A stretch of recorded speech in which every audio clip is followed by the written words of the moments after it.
সামাজিক যোগাযোগ মাধ্যমে ওমানের ভিসা সবার জন্য খুলে গেছে এমন খবরে বিভ্রান্ত না হয়ে সঠিক ও সর্বশেষ আপডেটগুলো জানা জরুরি। ওমান সরকারের সাম্প্রতিক ঘোষণা অনুযায়ী ভিসা চালুর প্রকৃত চিত্র নিচে দেওয়া হলো। 1. সাম্প্রতিক ভিসা খোলার আসল আপডেট।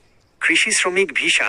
ওমান এগ্রিকালচারাল অ্যাসোসিয়েশন ও এর আল ধাইরাহ শাখার নিবন্ধিত খামার মালিকরা বাংলাদেশি কৃষি শ্রমিক নিয়োগের জন্য ভিসার আবেদন করতে পারবেন। আবেদনের সময়সীমা: ওমানের নিবন্ধিত কৃষকরা 9 আগস্ট থেকে 20 আগস্ট 2026 তারিখের মধ্যে এই নির্দিষ্ট ক্যাটাগরির ভিসার জন্য আবেদন করতে পারবেন। পেশাজীবী ও পারিবারিক ভিসা। এছাড়া নির্দিষ্ট কিছু পেশাজীবী, ডাক্তার, প্রকৌশলী, শিক্ষক, হিসাবরক্ষক, ফ্যামিলি ভিসা, জিসিসি রেসিডেন্সধারী এবং হাই ইনকাম ট্যুরিস্টদের জন্য আগেই বিধিনিষেধ শিথিল করা হয়েছিল। 2.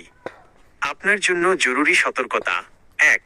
সাধারণ ফ্রি বা অদক্ষ কাজের ভিসা চালু হয়নি, সব ভিসা খুলে গেছে, বা সাধারণ লেবার ভিসা চালু হয়েছে ভেবে কোনো দালাল বা মধ্যস্বত্বভোগীকে টাকা বা পাসপোর্ট দেবেন না। কৃষি ভিসাটি কেবল ওমানের নিবন্ধিত খামার মালিকদের আবেদনের প্রেক্ষিতেই দেওয়া হচ্ছে, সরাসরি কোনো মুক্ত আবেদন নয়। 2.